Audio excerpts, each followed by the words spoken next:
Hello बच्चों, good morning and welcome to SR classes. तो बच्चों, एक बार फिर से हाजिर हूँ आप लोगों के सामने रामबाण सीरीज लेकर। रामबाण सीरीज के बारे में पहले दो शब्द कह देना चाहता हूँ बच्चों। ये दीर्घ उत्तरीय प्रश्नों की एक सीरीज़ है। इस सीरीज़ के तकरीबन लगता है 47-48 पार्ट आ चुके हैं, जिसमें हमने हर पार्ट में 2 या 3 प्रश्न देखा है बच्चों। दीर्घ उत्तरीय प्रश्नों पर इतना विशेष फोकस इसलिए किया जा रहा है क्योंकि ऑब्जेक्टिव बंदा रट लेता है, कहीं ना कहीं से याद कर लेता है, लेकिन दीर्घ उत्तरीय प्रश्नों को किस तरीके से लिखा जाए, कितना लिखा जाए, पैराग्राफ कहाँ चेंज करना है, ये सारी चीज़ें बड़ी मुश्किल होती है बच्चों। तो इन्हीं सब का समाधान लेकर एसआर क्लास आप लोगों के सामने आया था, रामबाण सीरीज लेकर, जिसे आप लोगों ने बहुत प्यार दिया है। तो आज की इस पार्ट में हम लोग बायोलॉजी से 2 प्रश्न देखने वाले हैं बच्चों। पहला, दोनों ही अति महत्वपूर्ण प्रश्न है, अति महत्वपूर्ण, ठीक ना।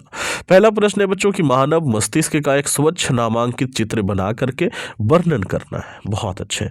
तो सबसे पहले मानव मस्तिष्क होता क्या है उसके बारे में 2 शब्द लिख दिया जाए तो मानव मस्तिष्क जो होता है वो शरीर का अत्यंत महत्वपूर्ण एवं कोमल अंग है। ठीक, इतना हमने लिख दिया पहले लाइन में ही। ये क्या हुआ, ठीक है बच्चे। इसका औसत आयतन जो होता है वो तकरीबन 1650 ml तथा औसत भार जो होता है वो तकरीबन 1.4 kg होता है। यह कपाल के नीचे स्थित रहता है। आप सब लोग जानते हैं कि ये क्या है बच्चों, कपाल के नीचे स्थित रहता है और मस्तिष्क को बाहरी आघातों से मेनिंजिस बताता है। ठीक ना, मेनिंजिस नाम का एक ये है बच्चों, ठीक, एक पार्ट है इसका जो मस्तिष्क को बाहरी आघातों से बचाने का कार्य करता है।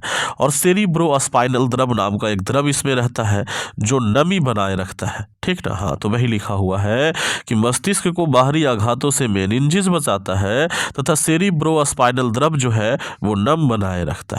ये हो गया मस्तिष्क के बारे में। अब इसका डायग्राम क्या है बच्चों, तो ये रहा आपका डायग्राम। ठीक है, हाँ, सबसे बाहर वाला जो मस्तिष्क है इसको आप लोग कह सकते हो ये प्रमस्तिष्क है। ठीक, उसके बाद ये मध्य मस्तिष्क हो गया, ये पॉन्स पैरोलाई हो गया और ये अनुमस्तिष्क कहलाता है। ठीक है बच्चों, ये कपाल हो गया सबसे ऊपर और उसके बाद का जो रचना है ना उसे मेनिंजिस कहते हैं। ठीक है, हाँ। तो ये कैसे बनता है इसका डायग्राम, अगर आपको बनाना नहीं आता है तो अपने चैनल पे आपको एक वीडियो मिल जाएगा, या तो फिर मैं लिंक दे देता हूँ अपने ये में टेलीग्राम ग्रुप में, और साथ ही साथ यहाँ दे देता हूँ व्हाट्सएप ग्रुप में। ठीक, आप देख लेना कि मानव मस्तिष्क किस तरीके से 2 मिनट के अंदर बना दिया जाता है। ठीक, तो टेलीग्राम के लिए आप टेलीग्राम का ग्रुप ज्वाइन कर लो, इसी वीडियो के डिस्क्रिप्शन में लिंक मिल जाएगा टेलीग्राम का, वहाँ से ज्वाइन कर लो, वहाँ पे वीडियो मिल जाएगा। ठीक है बच्चों, हाँ जी। तो अब आते हैं इसके भाग में। तो मानव मस्तिष्क का 3 प्रमुख भाग है बच्चों, है ना। तो क्या लिखेंगे कि मानव मस्तिष्क को 3 प्रमुख भागों में बांटा गया। यहाँ पर को लिख देना ज़्यादा बेहतर है। हाँ, पहला है अनुमस्तिष्क या तो अग्र मस्तिष्क, अनु नहीं बल्कि अग्र मस्तिष्क।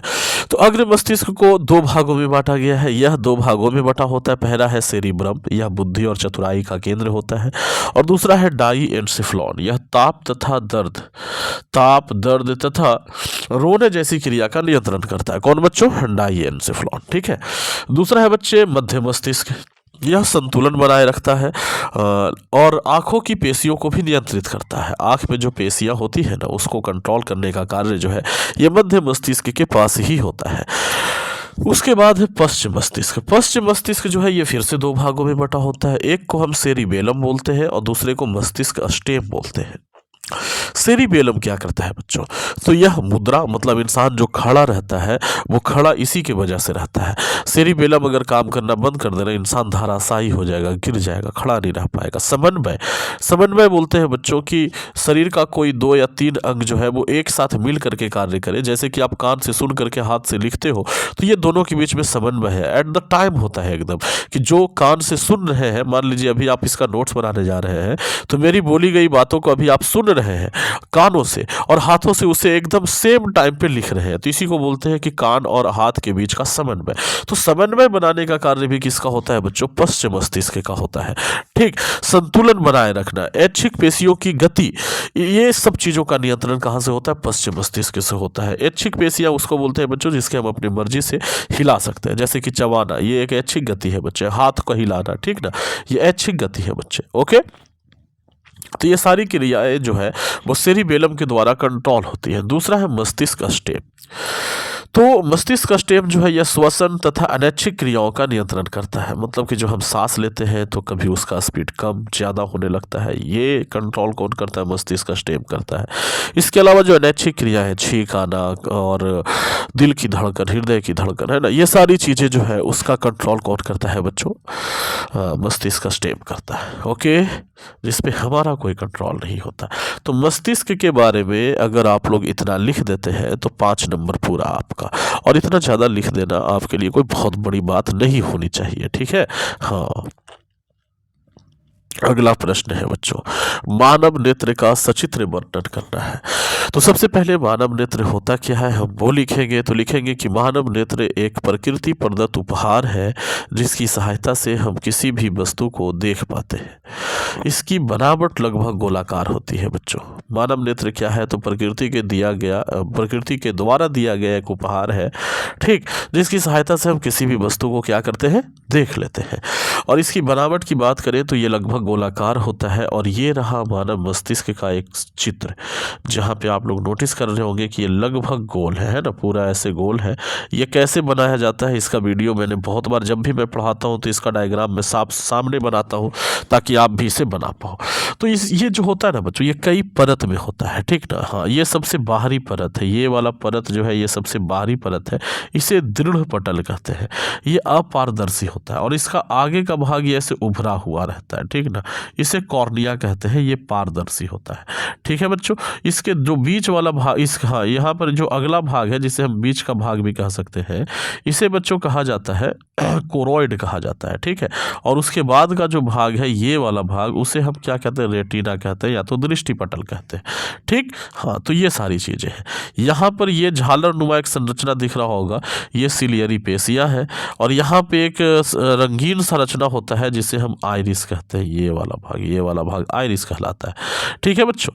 ये वाली चीज़ जो है यहाँ पर एक छोटा सा जो संरचना दिख रहा है ये लेंस है। और कॉर्निया और लेंस के बीच में जो ऐसे दानेदार चीज़ दिख रहा है ना, वो नेत्रोध है, एक द्रव है बच्चों, ठीक।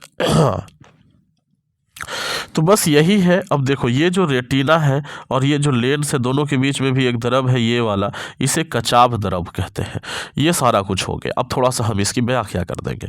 तो लिखेंगे कि नेत्र गोलक का जो बाहरी परत है वो दृढ़ पटल कहलाता है। ये अपारदर्शी होता है, मतलब इससे कोई चीज़, सूर्य का प्रकाश जो है वो पार नहीं हो सकता। दृढ़ पटल के आगे एक उभरा हुआ पारदर्शी भाग होता है, जो कि मैंने दिखाया, जिसे कॉर्निया कहते हैं। तो आगे का भाग उभरा हुआ होता है और पारदर्शी होता है, जिसे कॉर्निया कहा जाता है, ठीक ना, कॉर्निया कहते हैं। यहीं से प्रकाश आंखों में प्रवेश करता है। तो कॉर्निया को प्रकाश, ये आंखों का द्वार भी कहते हैं बच्चे, ठीक। आगे क्या लिखेंगे? ऐसे ही पैराग्राफ चेंज कर करके लिखना है बच्चों, ठीक ना। हाँ, ऐसे पैराग्राफ चेंज करेंगे। ये हो गया किसके बारे में? तो ये हो गया दृढ़ पटल के बारे में। अब देखो उसके बाद कि कोरोइड जो है वो गाढ़ा रंग का एक परत होता है जो आंतरिक परावर्तन को रोकने का कार्य करता है। बहुत अच्छा है ये कि आंतरिक परावर्तन कौन रोकता है बच्चों? तो कोरोइड रोकता है। तो कोरोइड गाढ़ा रंग का एक परत होता है जो आंतरिक परावर्तन को रोकता है। कोरोइड के बाद एक परत और होता है जिस पर वस्तु का प्रतिबिंब बनता है, उसे रेटिना कहते हैं। जो कि मैंने बताया कि कोरोइड के बाद एक और परत होता है जिसे हम क्या कहते हैं बच्चों? रेटिना कहते हैं। और उसी पर वस्तु का प्रतिबिंब बनता है। रेटिना का एक और नाम है बच्चों, उसे हम दृष्टि पटल भी कहते हैं। अच्छा, अब आगे आते हैं। नेत्र लेंस क्या होता है बच्चों? तो नेत्र लेंस जो होता है वो जिलेटिन का बना एक मुलायम उत्तल लेंस होता है, ठीक। नेत्र लेंस जो होता है वो उत्तल लेंस होता है बच्चों। लेंस और रेटिना के बीच एक द्रव भरा हुआ रहता है जिसे कचाभ द्रव कहते हैं, तथा लेंस और कॉर्निया के बीच भी एक द्रव भरा हुआ रहता है जिसे नेत्रोध कहते हैं। ये सारी चीज़ें हमने नेत्र के बारे में लिखा। इतना अगर आप लिख देते हो तो 5 नंबर आपके फिर से मिल जाएंगे बच्चों आपको, ठीक है। तो अब आप मुझे बताओ कि कैसा लगा ये वीडियो आप लोगों को। अच्छा लगा है तो कमेंट करके बताना, बुरा लगा है तो भी बताना, ठीक ना। अगर अच्छा लगा है तो इसे एक लाइक भी कर देना बच्चों। दोस्तों में ज़्यादा से ज़्यादा शेयर करना। चैनल पे पहली बार आए हो तो चैनल को सब्सक्राइब कर करके घंटी का बटन दबा लेना। आप कहोगे सर इसका PDF कहाँ मिलेगा? तो उसके बारे में भी थोड़ी सी जानकारी मैं आपको दे दूँ कि इसका PDF आपको कहाँ मिलेगा। तो ये देखिए आपको कहाँ मिलता है, आइए।